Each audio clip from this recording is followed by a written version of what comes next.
Hello friends, good morning. നമ്മുടെ എല്ലാ T V സീരിയലിലേക്ക് എല്ലാവർക്കും സ്വാഗതം. അങ്ങനത്തെ നമ്മുടെ രേവതിയും അതുപോലെ സച്ചിയും കൂടി സംസാരിച്ചു. സച്ചി കട്ടായം പറഞ്ഞു കല്യാണം നടക്കില്ല എന്ന്. ഇതിൻ്റെ പേരും പറഞ്ഞിനി ആരും വരണ്ട എന്ന് കട്ടായം പറഞ്ഞു. പക്ഷേ അപ്പോഴത്തേക്കും രേവതിക്ക് ഭയങ്കര സങ്കടമായി. എന്തെല്ലാം പറഞ്ഞിട്ടും സച്ചി അത് കേൾക്കാനോ ഉൾക്കൊള്ളാനോ തയ്യാറാകുന്നില്ല. അതുകൊണ്ട് അത് കഴിഞ്ഞ് പിന്നെ നമ്മുടെ ചന്ദ്ര ഇങ്ങനെ സ്റ്റെപ്പ് കയറി വരുന്നു. അപ്പോഴത്തേ അച്ഛനും മോനും കൂടെ അവിടെ ഇരിക്കുന്നു. മുഖത്ത് ഭയങ്കര വിഷാദഭാവമാണ് ചന്ദ്രമതിക്ക്. അപ്പോൾ ഇന്നത്തെ ദിവസം രവിയേട്ടൻ മറന്നല്ലോ, രവിയേട്ടൻ ഇത് മറക്കേണ്ടതല്ലല്ലോ, രവിയേട്ടനും ഒന്നും പറഞ്ഞില്ലല്ലോ എന്നും പറഞ്ഞുകൊണ്ട് ചന്ദ്ര ഇങ്ങനെ രവിയേട്ടനെ നോക്കി വിഷമിച്ച് ഇങ്ങനെ അവിടെ നിൽക്കുവാണ്. അങ്ങനെ മുഖമൊക്കെ വല്ലാതാക്കി ചന്ദ്ര ഇങ്ങനെ പതുക്കെ മന്ദം നടന്നു വരുന്നു. എന്നിട്ട് രവിയേട്ടനെ തന്നെ ഇങ്ങനെ നോക്കി നിൽക്കും. അപ്പോൾ സുധിയാണെങ്കിൽ ലാപ്ടോപ്പിലൊക്കെ നോക്കി എന്തൊക്കെയോ ചെയ്തുകൊണ്ടിരിക്കുക. ഇനി ഓർമ്മയുണ്ടായിട്ടും പറയാതിരിക്കുന്നതായിരിക്കുമോ, ചിലപ്പോൾ അങ്ങനെയാകാനും വഴിയുണ്ടല്ലോ എന്നും പറഞ്ഞ് നിൽക്കുക. അപ്പോൾ ഒന്ന് പരീക്ഷിച്ച് നോക്കാം എന്നും പറഞ്ഞ് ആശാത്തി പതുക്കെ രവിയേട്ടൻ്റെ അടുത്തേക്ക് ചെല്ലുക. അപ്പോൾ രവിയേട്ടൻ അവിടെ ഇരിക്കുന്നു.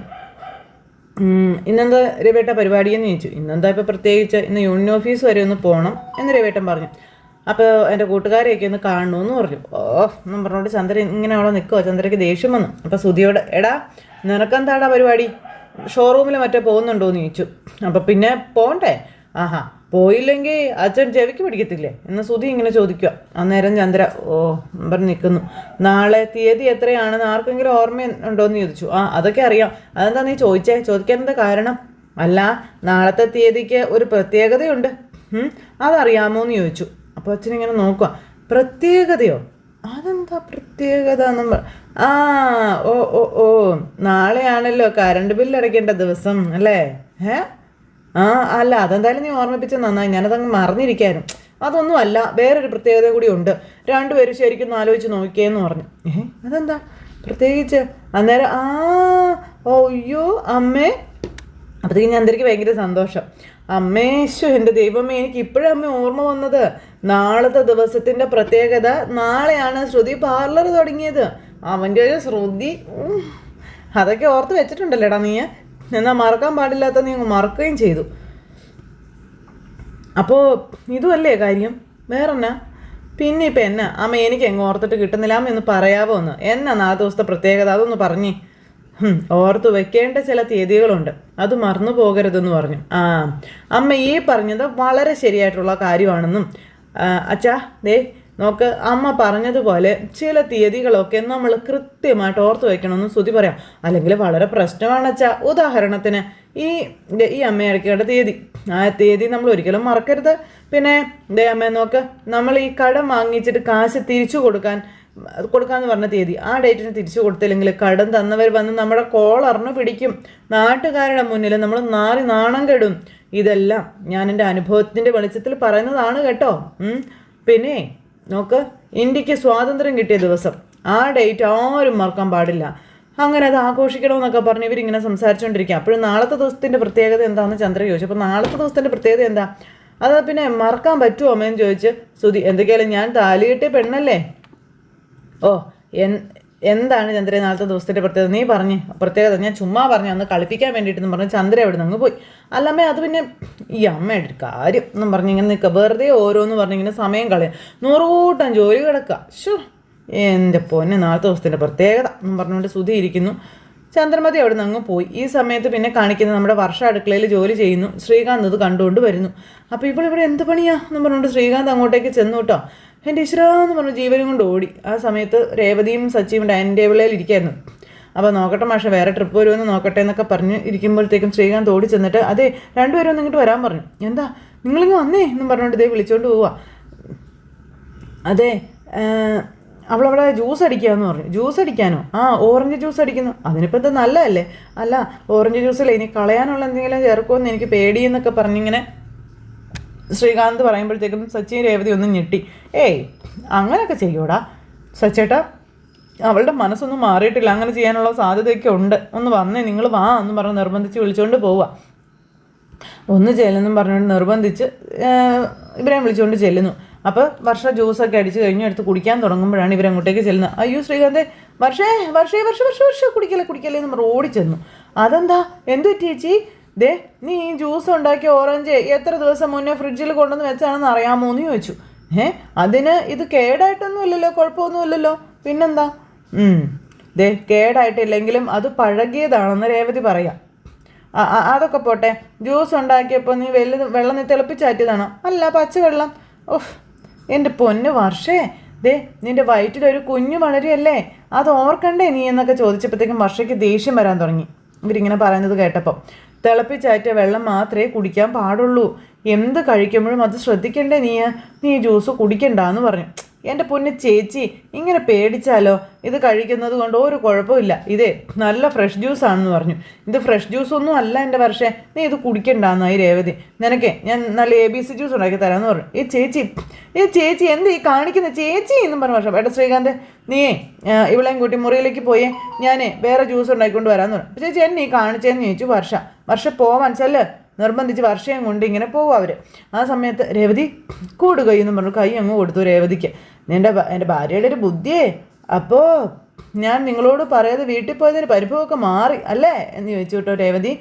അതൊരു 1-2 മണിക്കൂറത്തെ കാര്യമല്ലേ ഉള്ളൂ, മാക്സിമം പോയോ ഒരു ദിവസം, അതിൽ കൂടുതലേ ഭാര്യയും ഭർത്തവും പിണങ്ങിയിരിക്കാൻ പാടില്ലെന്നാണ് പറയണത്. പിണങ്ങിയാലേ അതിൻ്റെ വിഷമത്തിൽ ഭർത്താവ് ചെന്ന് കള്ള് കുടിക്കരുതെന്നും പറയുന്നുണ്ട്.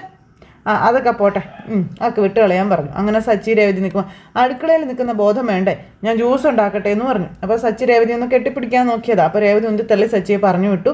അത് കഴിഞ്ഞ് രേവതി അവിടെ ജ്യൂസ് ഉണ്ടാക്കുക. ഈ സമയത്ത് നമ്മുടെ ചന്ദ്ര വിഷമിച്ച് അങ്ങോട്ടും ഇങ്ങോട്ടും നടക്കുക. ഒരാൾ പോലും അതിനെപ്പറ്റി ആലോചിച്ചില്ല, ആരും എന്നോട് ചോദിച്ചില്ല തുടങ്ങിയ കാര്യങ്ങളൊക്കെ പറഞ്ഞു. അപ്പോൾ സുധി അങ്ങോട്ടേക്ക് ഇറങ്ങി വന്നു. സുധി ഇറങ്ങി വന്നിട്ട് അമ്മ എന്താ ഇവിടെ വിഷമിച്ച് നിൽക്കുന്നതെന്ന് ചോദിച്ചു. വിഷമോ? എനിക്കെന്തിനാ വിഷമം? എടി രേവതി, ചായ കൊണ്ടുപോടി, എത്ര നേരമായിടി വിളിച്ചിട്ട്, അടുക്കളയിൽ നീ എന്തെടുക്കുക, സ്വപ്നം കാണുകയാണോ എന്നൊക്കെ ചോദിച്ച് ചന്ദ്രമതി രേവതിയുടെ മെക്കിട്ട് കയറുക. അപ്പോഴത്തേക്ക് നമ്മുടെ രവിയേട്ടൻ്റെ റൂമിൽ നിന്ന് ഇറങ്ങി വന്നു. ചോദിക്കാനും പറയാനും ഇവിടെ ആരും ഇല്ലാത്തതുപോലെ അവളുടെ നടപ്പ്. തോന്നുമ്പോൾ പോകും, തോന്നുമ്പോൾ വരും. ഞാൻ വല്ലതും പറഞ്ഞാൽ അവളുടെ കെട്ടിയവനും പൊന്നാരച്ഛനും അതേ പിടിച്ച് എൻ്റെ മെക്കിട്ട് കയറാനും വരുമെന്ന് പറഞ്ഞ് തുള്ളും. അതെ അമ്മ ഈ പറഞ്ഞത് 100% കറക്റ്റായിട്ടോ എന്ന് പറഞ്ഞു. എന്ത് കറക്റ്റ്? നിന്നോട് ആരെങ്കിലും അഭിപ്രായം ചോദിച്ചോടാന്ന് ചോദിച്ചു. അല്ലമ്മ ഞാൻ വെറുതെ ഒന്ന് പറഞ്ഞതേ ഉള്ളൂ, മാറി നിൽക്കട അവിടെ നിന്ന് പറഞ്ഞ് തള്ളി മാറ്റുക. അമ്മ എന്തിനാ എന്നോട് ചൂടാകുന്നതെന്ന് ചോദിച്ചു സുധിയെ. ചന്ദ്ര ദേഷ്യപ്പെട്ട് ഇങ്ങനെ ഇരിക്കുക. അപ്പോൾ അതെ, രേവതി കരങ്ങാൻ പോയതൊന്നും അല്ല, സച്ചിയുടെ കൂടെ എവിടെയോ പോയതാണെന്ന് പറഞ്ഞു. അപ്പോൾ 2 പേരും ആരോടും പറയാതെ ടൂറിന് പോയതായിരിക്കുമെന്ന് സുധി. അതൊന്നും എനിക്കറിയാൻ പാടില്ല, എവിടെയാണ് പോയതെന്ന് ഞാൻ ചോദിച്ചുമില്ല, അവരെന്നോടിട്ട് പറഞ്ഞതുമില്ല എന്ന് പറഞ്ഞു. ചന്ദ്രയ്ക്ക് അതൊക്കെ ഭയങ്കര ദേഷ്യം കേട്ടോ. ഒരു ചായ പോലെ ഇട്ട് തരണം ഇവിടെ ആരുമില്ല, അവളിങ്ങ് വരട്ടെ വെച്ചിട്ടുണ്ട് ഞാനെന്നും പറഞ്ഞ് ഇരിക്കുമ്പോൾ തന്നെ അവർ വരുന്നു. അവർ വണ്ടിയിൽ നിന്ന് വന്ന് ഇറങ്ങി അമ്പലത്തിലൊക്കെ പോയിട്ട്. അപ്പോൾ അമ്മേ എന്നും പറഞ്ഞ് വിളിച്ചു കേട്ടോ. അപ്പോൾ രാവിലെ തന്നെ എവിടെ കറങ്ങാൻ പോയതാടി, ഇവിടുത്തെ ജോലിയൊക്കെ ചെയ്യുന്നതിൻ്റെ വീട്ടിൽ നാൾ വരുമോടി എന്നൊക്കെ ചോദിച്ച് ഒച്ച വയ്ക്കുക. അപ്പോൾ രേവതി സച്ചി ഇങ്ങനെ അങ്ങോട്ടും ഇങ്ങോട്ടും നോക്കുക. അവർക്ക് ചിരി വരികയാണ്. അവർ 2 പേരും നിന്ന് അങ്ങനെ ചിരിക്കുക കേട്ടോ. അപ്പോൾ കണ്ടാൽ മനസ്സിലാകത്തില്ല ചന്ദ്ര അവർ ക്ഷേത്രത്തിൽ പോയതാണെന്ന്. ഹാപ്പി ബർത്ത്ഡേ അമ്മേ എന്നും പറഞ്ഞുകൊണ്ട് നമ്മുടെ രേവതിയും സച്ചിയും കൂടെ ഒരുമിച്ച് ചന്ദ്രയോട് പറഞ്ഞു. ഇത് കേട്ടപ്പോൾ ചന്ദ്ര നടുങ്ങി. അപ്പോ ഇന്നായിരുന്നു നമ്മുടെ ബർത്ത്ഡേ, അയ്യോ എന്നും പറഞ്ഞുകൊണ്ട് ഇങ്ങനെ നമ്മുടെ സുധി നിൽക്കുക. അപ്പോൾ രവിയേട്ടൻ ചിരിക്കുന്നു. ചന്ദ്ര ഞെട്ടിപ്പോയിട്ടോ. ഇവർ 2 പേരും ഓർത്ത് വെച്ച് ഇവർ 2 പേരും അമ്പലത്തിലും പോയി വിഷസ് പറയുകയും ചെയ്തു. ചന്ദ്രയ്ക്ക് പെട്ടെന്ന് സങ്കടം വരിക. അപ്പോൾ എന്തു മറന്നാലും ഈ ദിവസം ഞങ്ങൾ മറക്കില്ല എന്ന് സച്ചി പറഞ്ഞു. നിങ്ങൾ ഓർത്തല്ലേ എന്ന് ചന്ദ്ര ചോദിച്ചപ്പം അയ്യോ ഭയങ്കര ഇതൊക്കെ ആയിട്ട് ഇങ്ങനെ ചന്ദ്ര ഇങ്ങനെ അവരെ നോക്കിക്കൊണ്ട് ഇങ്ങനെ അവിടെ നിൽക്കുവാണ്. അമ്മ എന്താ ഇന്ന് ക്ഷേത്രത്തിൽ പോകാതിരുന്നെന്ന് ചോദിച്ചു രേവതി. ഞങ്ങൾ ക്ഷേത്രത്തിൽ പോയി അമ്മയ്ക്ക് വേണ്ടി പ്രാർത്ഥിച്ചിട്ടുണ്ടെന്ന് രേവതി പറയാം. അമ്മയുടെ പേരിൽ അർച്ചനയും കഴിച്ചിട്ടുണ്ടെന്നും പറഞ്ഞു. അയ്യോ ചന്ദ്രയ്ക്ക് ഭയങ്കര ചന്തച്ചായി ഇങ്ങനെ നോക്കി ഇങ്ങനെ നിൽക്കുക. അപ്പോൾ രേവതി ആണെങ്കിൽ സച്ചിയെ കൊണ്ട് ചന്ദനക്കുറിയും തൊടിയിച്ചു കൊടുത്തു അമ്മയ്ക്ക്. അങ്ങനെ അവർ നിൽക്കുന്നു, കണ്ണ് നിറഞ്ഞിങ്ങനെ അമ്മ നിൽക്കുവാണ്. 5 മിനിറ്റത്തേക്കേ ഉള്ളൂ. അപ്പോൾ എനിക്ക് ഒത്തിരി വിഷമമായി.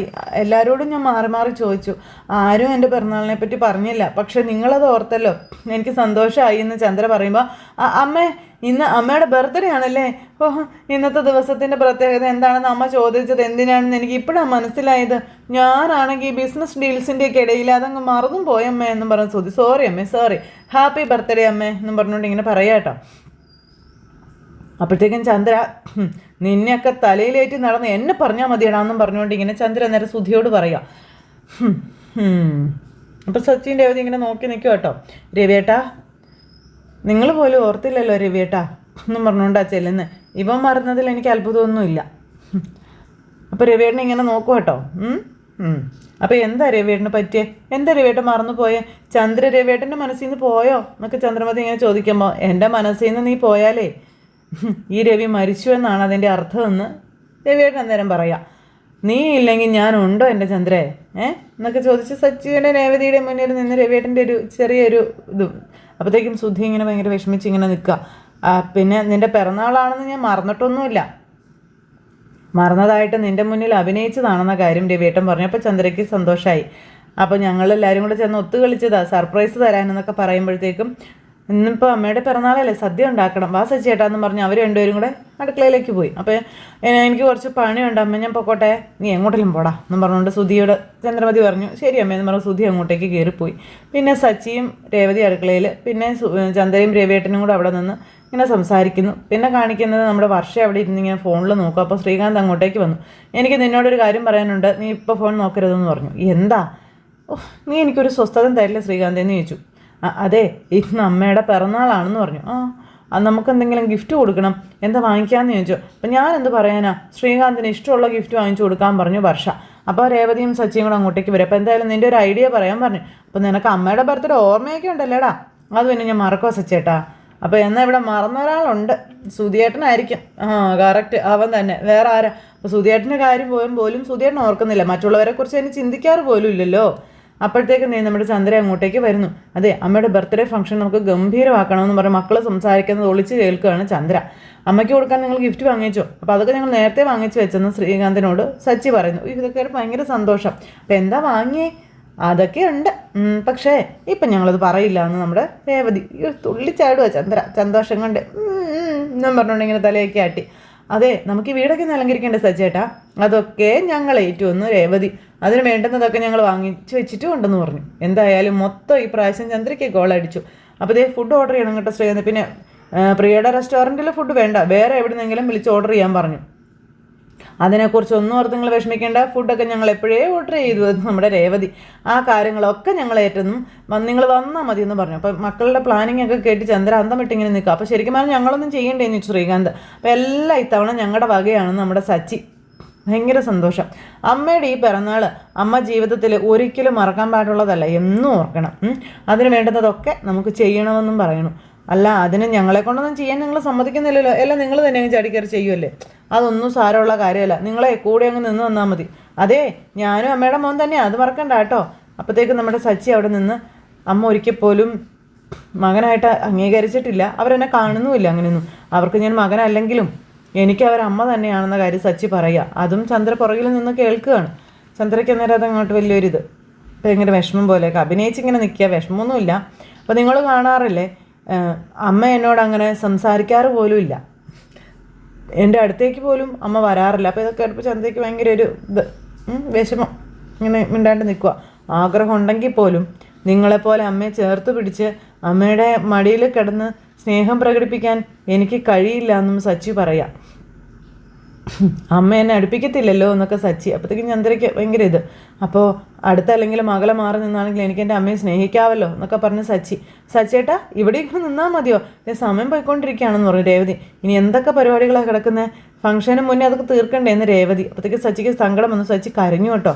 അപ്പോൾ അതേ സച്ചേട്ടൻ ഇങ്ങനെ വന്നേ എന്ന് പറഞ്ഞുകൊണ്ട് ഇങ്ങനെ രേവതി സച്ചിയും കൂട്ടി അകത്തേക്ക് കയറി പോകാൻ നോക്കിയപ്പോഴത്തേക്ക് ചന്ദ്ര അവിടെ നിന്ന് അങ്ങ് മാറി നിൽക്കുക. ചന്ദ്ര മാറി നിന്നിട്ട് സച്ചി പറഞ്ഞതിനെപ്പറ്റി ചിന്തിക്കുക. അവരെന്നെ മകനായിട്ട് കണ്ടിട്ടില്ല, അവരത് അംഗീകരിക്കുകയില്ല, അവർക്ക് ഞാൻ മകനല്ലെങ്കിലും എനിക്ക് അവർ അമ്മ തന്നെയാണെന്ന് സച്ചി പറഞ്ഞത്. അത് ചന്ദ്രമതിയുടെ ഉള്ളിൽ തൊട്ടതുപോലെ ഒരു ഭാവത്തിൽ ചന്ദ്രമതി ഇങ്ങനെ അവിടെ നിൽക്കുന്ന ഒരു സിറ്റുവേഷൻ കാണിച്ച് ഇന്നത്തെ കഥ അവസാനിച്ചു. ഇനി അടുത്തത് എന്താണോ ചന്ദ്രമതി ചിന്തിച്ച് കൂട്ടാൻ പോകുന്നത്, അടുത്ത സൂപ്പർ ഹിറ്റ് കഥയുമായി കാണുന്നത് വരെ എല്ലാവർക്കും tata, see you again, take care, bye by.